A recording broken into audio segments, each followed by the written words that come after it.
Hello and welcome to the Adrian Tchaikovsky's book of Pretenders to the Throne of God. There you go. See, it looks better like that. It took me almost a month to get this book, but I was able to read in like 3 days. It's very good. It's very good.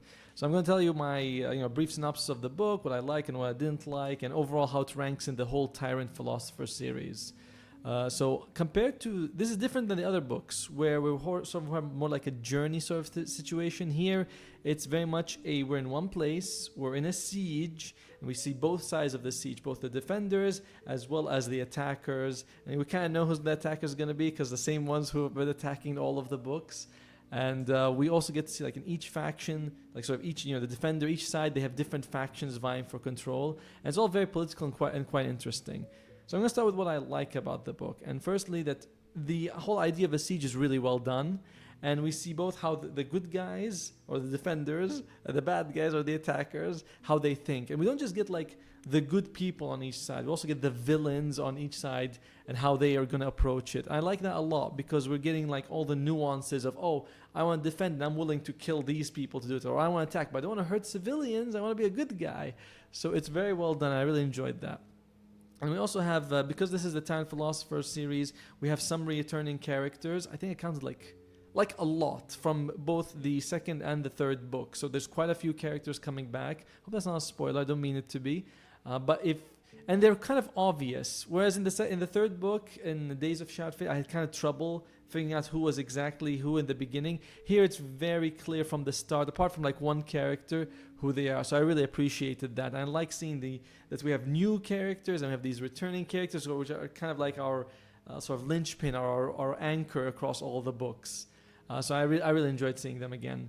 And Tchaikovsky's writing continues to be like that sardonic tone. It's fantastic, where everything's kind of like a little bit ridiculous, and he points out like how crazy this idea of perfection or the crazy cultists and what they believe. So I always like it. I feel like I get a chuckle out of it quite a lot.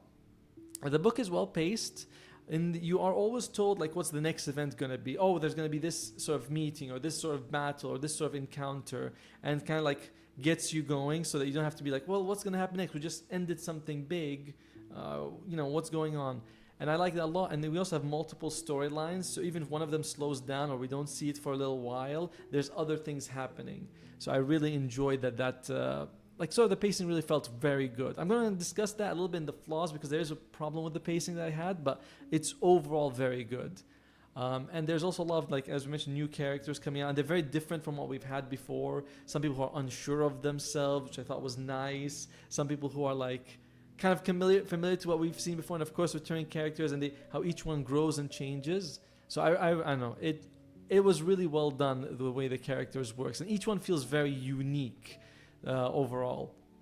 So, and because there's so many like different factions and different groups and different plot lines, he always does this where he writes it, the ending comes together very naturally, organically, where, all right, all these plots, I'm gonna wrap them in a bow in this beautiful ending, and you're like, oh, I didn't think he'd be able to, like, not that I think he'd be able to, but like it's very always amazing, like when someone's painting something, like, I don't know what he's doing, and then they put a line and you're like, oh, I see how that one line changes everything.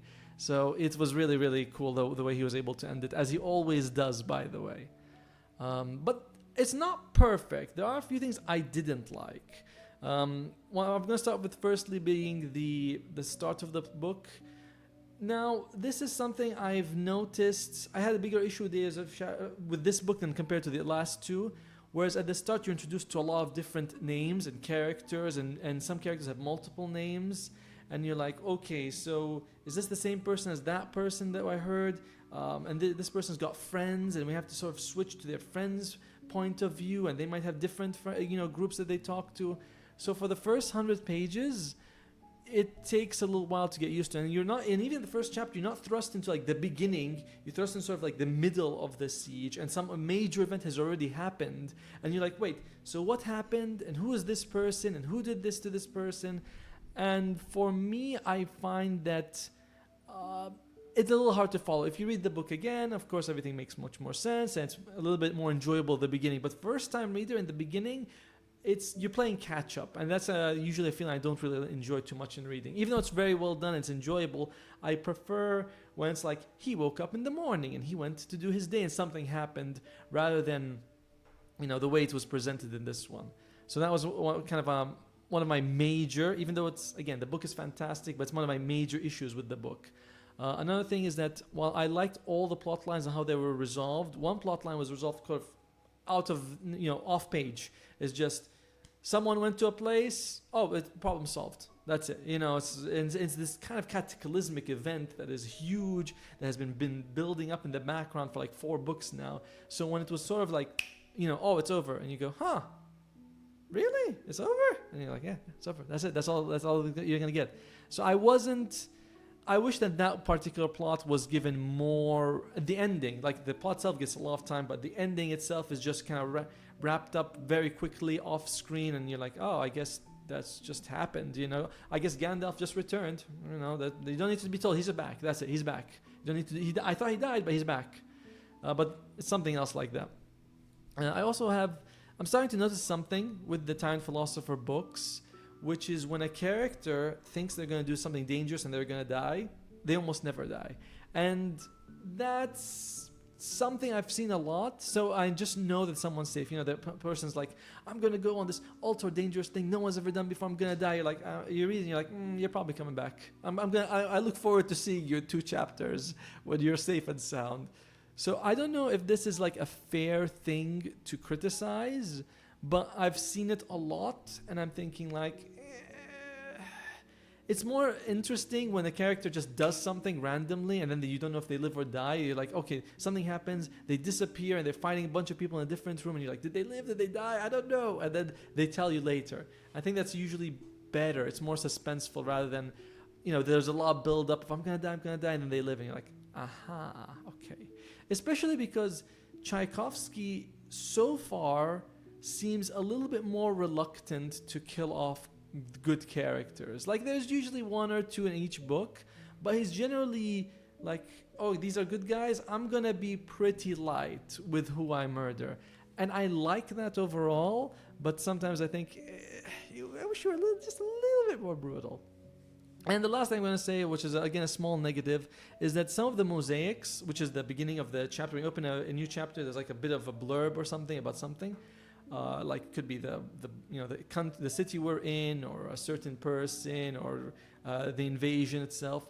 Some of them I feel like I've read before, and there's not much added to it. Like it's maybe rewritten in a different way, but it's almost the same blurb again. And I feel like I've read the same blurb in the same book, not like, oh, I've read this in book 1 and it feels very familiar. But no, it's like I've read this in chapter 13, now I'm reading it again chapter like 75, and my memory is kind of still fresh to what you wrote about.